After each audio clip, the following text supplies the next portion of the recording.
Pemirsa, kemarin 10 April 2021 sekitar pukul 15 WITA, Bali diguncang gempa bumi tektonik berkekuatan 6,1 skala Richter dan di mana gempanya berpusat di barat daya Kabupaten Malang, Jawa Timur.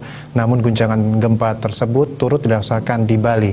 Gempa bumi tersebut terjadi bertepatan dengan Raine Saniscara Umanisasi Kedase yang menurut Sulinggeh dimaknai jagat ini akan menemui keselamatan.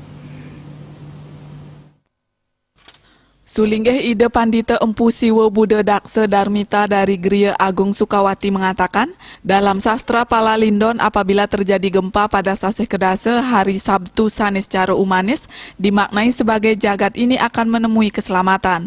Namun harus ada upacara ditujukan kepada rerencangan Ida Sangyang Sri Sangkara, yakni Buta Mangsa, Buta Lohok, dan Buta Kala Guru Mangsa agar jagat ini makmur dan kembali ke era baru sejati. Begitu juga kepada Sangyang Agni dengan sebutan Kala Banaspati Raja dan Buta Kalika, diberikan suguhan agar tidak ngubeda. Jika sungguh-sungguh memaknai secara teologi Hindu, niscaya Sang Angawarat bebas dari penyakit, tidak merasa sulit menghadapi permasalahan yang timbul saat ini dan ke depannya. Upacara yang dilakukan untuk memaknai gempa ini tidak harus dalam skala besar. Menurutnya upacara besar belum tentu memberi makna besar jika dilakukan dengan egoisme dan pamer belaka.